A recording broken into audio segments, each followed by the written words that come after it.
We have completed the histology of testis and epididymis. Now, here is the testis. This is epididymis. Now coming to this long tubular structure extending from the tail of the epididymis up to the ejaculatory duct. The length is 45 centimeters, same as that of spinal cord. We all know the histological layer in the male and female reproductive system. It is MMS, that is mucosa, muscle layer, serosa or adventitia. This is the histological slide of vas deferens or ductus deferens. Here you can see towards the lumen. This is epithelium and lamina propria. What type of epithelium in the ductus deferens? ETH. So type of epithelium is pseudostratified columnar with stereocilia. Okay, where my cursor is, here is the stereocilia, and there is star-shaped lumen, very peculiar, but also found in ureter. I will tell you how will you differentiate between these two. Okay, so star-shaped lumen epithelium, that is thrown into the mucosal fold, and after that there is lamina propria, and then luckily it has got three layer, the three smooth muscle layer, luckily, that is inner longitudinal, then middle circular and outermost longitudinal, and the outermost is the serosa or adventitia. Here also you can see this is stereocilia. Here it is written stereocilia, and pseudostratified columnar, that which reaches up to the lumen is the tall columnar, evidenced by this oval nuclei, and below, which not reach up to the lumen, is the basal cell having round nuclei, so double layered. It seems that it is double layered, but actually it is single, that's why called pseudostratified. And luckily, that is inner longitudinal, middle circular and the outer longitudinal, and after that there is adventitia. Now coming to the viva question, what is the lining epithelium of vas deferens?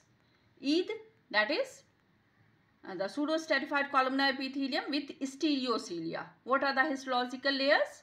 It is MMS, that is mucosa, that is epithelium plus lamina propria, and then muscle layer, smooth muscle layer, that is luckily inner longitudinal, middle circular, outermost longitudinal, and then outermost there is serosa or adventitia. What is the difference between the histological slide of vas deferens and ureter? Here you can see these are the first one is a histological slide of vas deferens, and the second one, this one is the of ureter. So what is the difference? Both has got star-shaped lumen. The first confusing criteria. But now how will differentiate? In the vas deferens, there is in the center that you can see the clump of spermatozoa, but here it is vacant. Okay, and the second one is the pseudostratified columnar epithelium, evidenced by the tall columnar, and the lower one is the circular, having the round nuclei. Okay, and here the nucleus is in many rows because it is lined by the transitional epithelium. These two are the distinguishing features. Now coming to prostate, it is a compound tubulo-alveolar variety of gland. Okay, situated just below the urinary bladder, around the neck of urinary bladder, divided into zones from outside inward. It is PCT, not proximal convoluted tubule. It is peripheral zone, central zone and the transitional zone. Here you can see where my cursor is. In the periphery, it is cup shaped. Peripheral zone is cup shaped, which give a space within the, and then comes, this is the central zone and this is transitional zone where my cursor is. Okay, the peripheral zone, this one in white, cup shaped, and this is the C, that is central zone, which give a space to the ejaculatory duct. Here you can see these are two ejaculatory duct, and in the transitional zone there is urethra, and this pink one, this one is the anteriorly placed and fibromuscular. So anterior fibromuscular stroma, it is known as AFMS. Okay, and often asked in the exam, what are the constituent, how much fibrous stroma and how much glandular. So only 30% in this pink one, only 30% of the fibrous stroma, and the rest are glandular structure. They divided into 3 zones, that is the PCT. peripheral, central and transitional. And its shape is maintained, its architecture is maintained due to the continuous apoptosis. But if it is dearranged, the peripheral zone, the mutation lead to the dearrangement of apoptosis, which will lead to carcinoma in the peripheral zone if it occurs. In central zone, prostatitis, and in the transitional zone, it will lead to benign prostatic hypertrophy, which is very common in old age. Now this is the histological slide of prostate, and here you can see this is one acini which is lined by the epithelium. What type of epithelium in the prostate? That is pseudostratified columnar non-ciliated type. None can be someone's patni.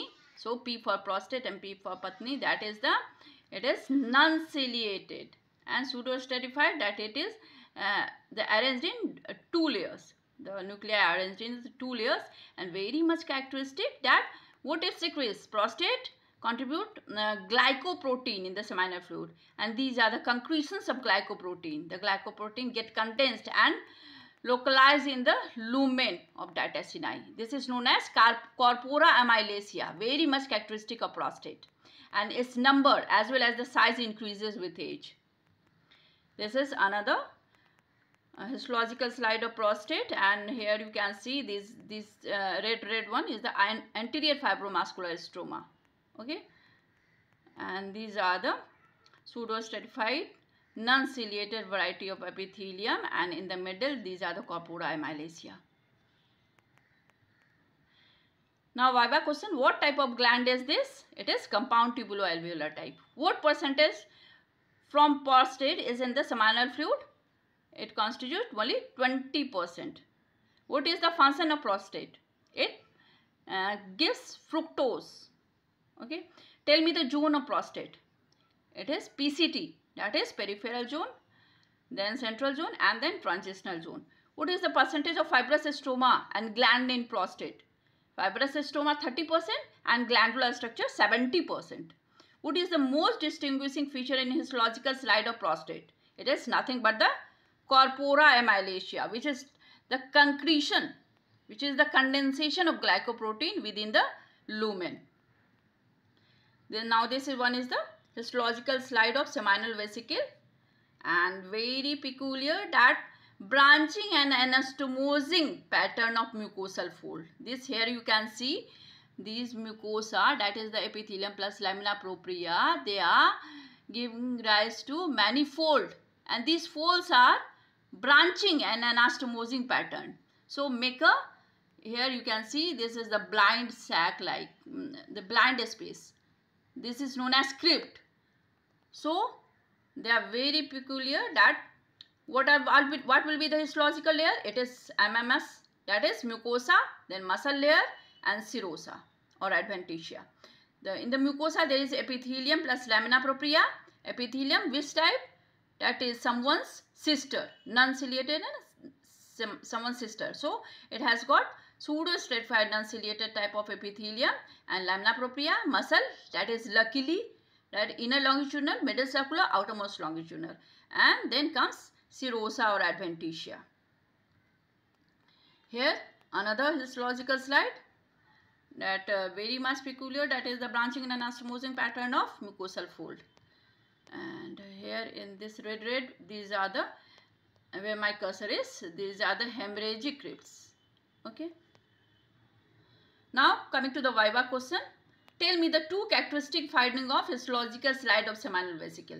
It is branching and anastomosing pattern of mucosal fold, and second is the formation of crypt. What is the function of seminal vesicle? It provides fructose. What percentage of seminal fluid secretion is from seminal vesicle? It is 60%.